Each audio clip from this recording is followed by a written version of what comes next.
So today we're thinking really about taking a preventative approach as much as we possibly can and giving you skills and tools that are evidence-based to, support your longevity, support your well-being, to support your mental health, very much from a preventative perspective. So we're thinking about the very unique challenges you may experience as a business leader or a business owner, but also the benefits that might come with the position that you're in. Things are very rarely black and white. We're going to have opportunities also for self-reflection. So again, you don't necessarily have to share your reflections. It can be useful, again, to just normalize these things. But that reflection is there more so for you, essentially. And then thinking very specifically, like we said, about giving you some strategies, some tools. You will have access to the slides after today's session. We'll also send over a couple of worksheets that we would encourage you to spend 10 minutes sitting with and just doing for yourselves. So yeah, hopefully this is going to be a useful and worthwhile session. So first of all, we thought it was really, really important actually to acknowledge that it can be very lonely at the top, first and foremost. And mental health, when we're thinking about our mental health and well-being, it's impacted by a very complex interaction of many factors, from our biology and our genetic predispositions, to hormones, to our physical health and being in pain or not in pain, to our environment and the households that we live in, to our lifestyle, life events, psychological factors like how we talk to ourselves, the skills that we have to manage our emotions, and work can massively impact our mental health, both for the better, and work can be a brilliant protective factor. If you feel that sense of purpose from work, the sense of accountability, routine is really helpful. If you feel supported, importantly, and feel like you can be yourself at work, all of those things are brilliant. And at the same time, particularly for business leaders, for decision makers, work can be a real source of stress and a real source of pressure. So just first and foremost, before we go any further, if we were to just think initially about the challenges that come with the role that you're in, bearing in mind you're all in different workplaces, which means that your roles might look slightly different and you have different relationships with the colleagues around you. So, the reality of how this looks will be very different for everyone. And often we tend to find that there are lots of commonalities and kind of the challenges that people share, which in and of itself can help us to feel slightly less alone and like there's just something wrong with me and I'm not managing these stresses well enough, for example.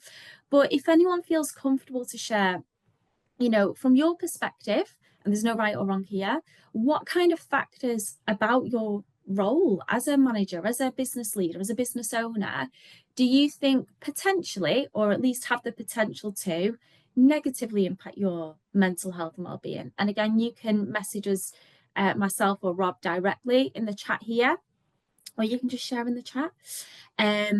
But thank you so much. Already we've got things like just lack of understanding and empathy from peers once you reach a certain level. And that's such an important point because, obviously you are there as a leader thinking about everybody else, and you are also a human and you also have a difficult day. And we have lots and lots of pressures, and we often hear from business leaders that there's this expectation for you to be perfect all of the time and to lead perfectly all of the time and to be as patient and understanding and empathetic to everybody else all the time, and it doesn't always feel as reciprocated, essentially, which can be really lonely.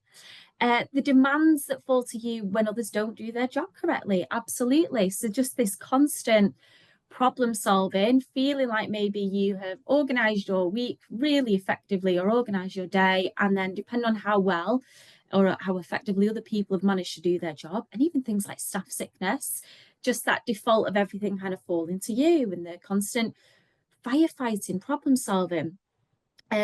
This is such a really important point as well. Thank you for sharing this. The movement into a management position, changing the relationship dynamics with your former peers.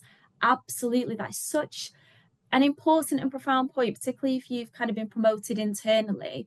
The relationships that at one point might have been a real protective factor and help you to manage the day-to-day stresses in work and all the stresses of life, actually. Sometimes we feel closer in some aspects to our colleagues than we do to people in our personal lives. We might be more open and willing to share. If you're then promoted internally, the dynamics do shift. And that can be, again, a real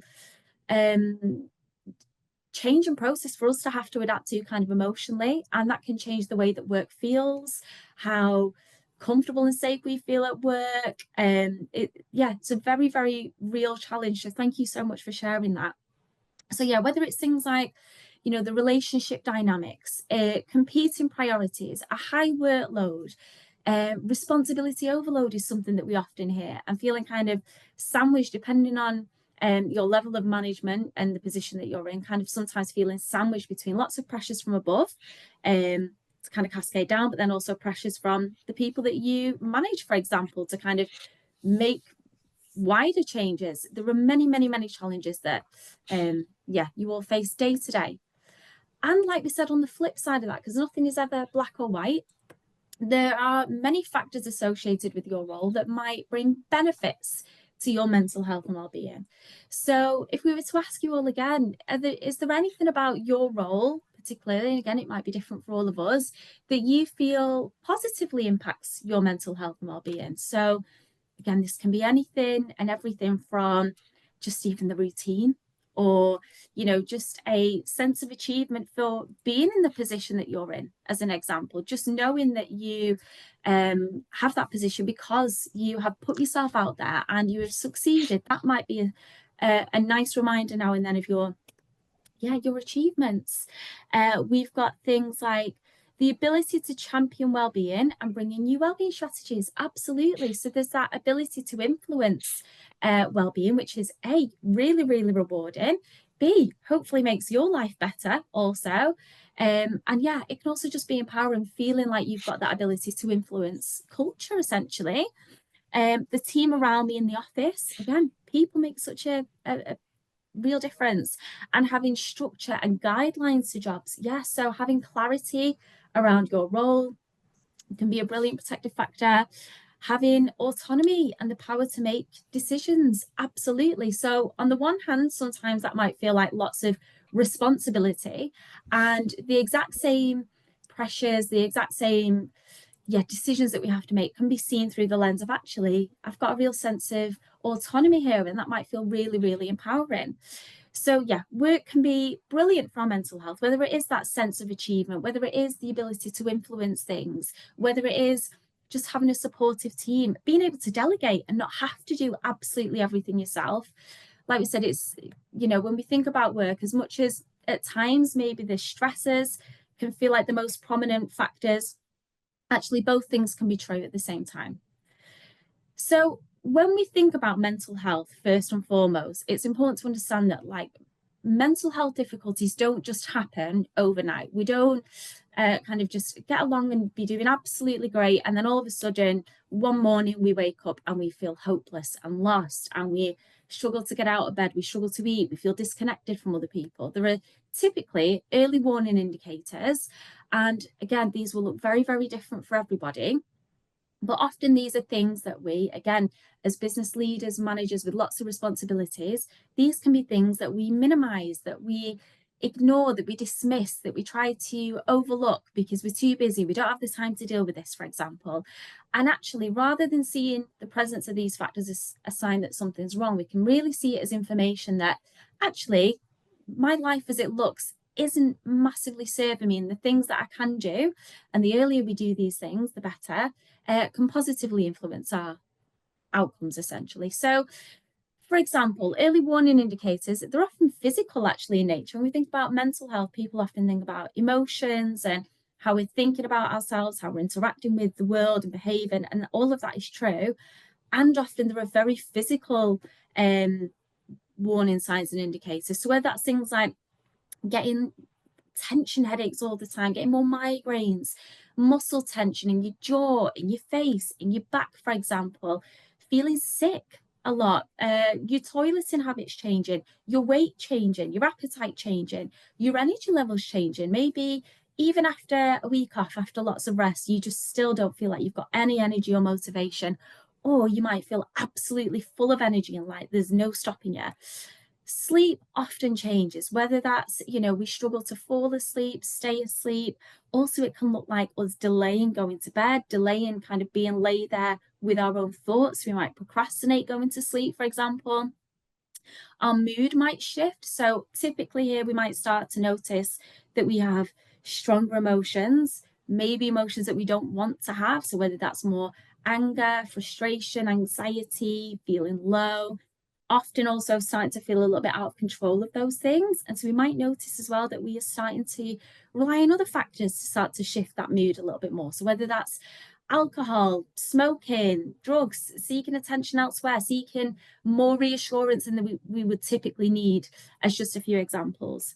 Our relationships often start to change, and this is, both a cause and an effect. So whether that's a bit more tension in our relationships, whether it's, being hypersensitive to any sort of perceived criticism, any sort of perceived rejection, for example, even if we're anticipating that when I get home, there's going to be some comment about what time I got back, we might notice that we withdraw more, for example. You don't feel like you've got the same energy for your relationships. And our performance might start to change at work. So whether that's you feel like you can't think quite so fast or so clearly, maybe you notice as a decision maker that you start getting more decision paralysis and you feel like I don't know what to do. And any decision that you make feels like it's got more weight to it, for example. Or maybe you take, more impulsive action more regular than you would typically. Maybe you notice that your motivation's lower or you don't get the same sense of achievement when things have gone well.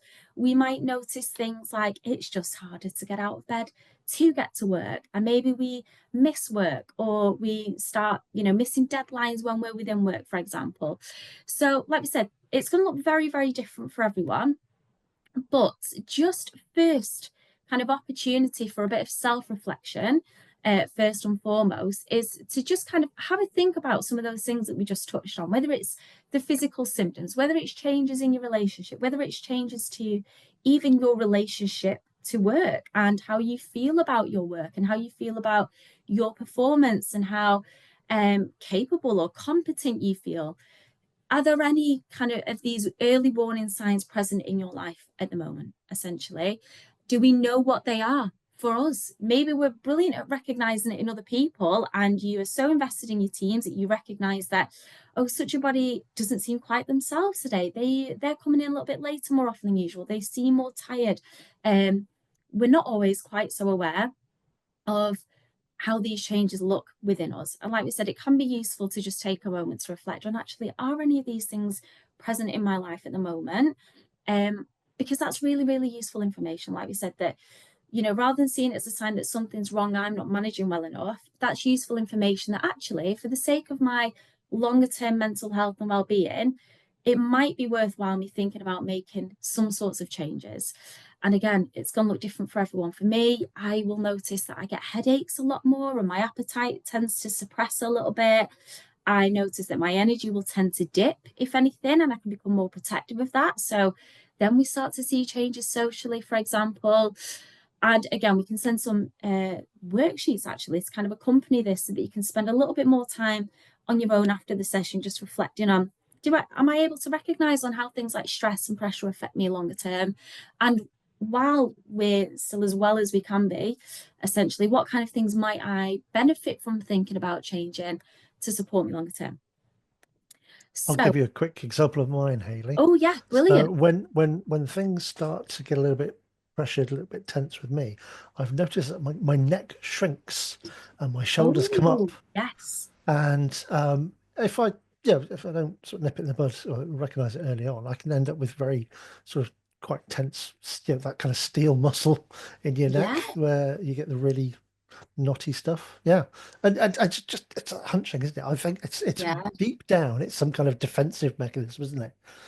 Yeah, and that tension that we get, just our stress response causes all of our muscles to tense. And again, we're so busy doing and trying to just get through the day and problem solve all the time and thinking about the next thing, the next thing, the next thing, that we're very rarely just being and noticing what kind of, yeah, what's my body trying to tell me at the minute? Am I tense? Is there a lot going on there? That I'm just kind of ignoring, dismissing, minimizing, thinking it's just going to get in the way of me solving problems, constantly achieving.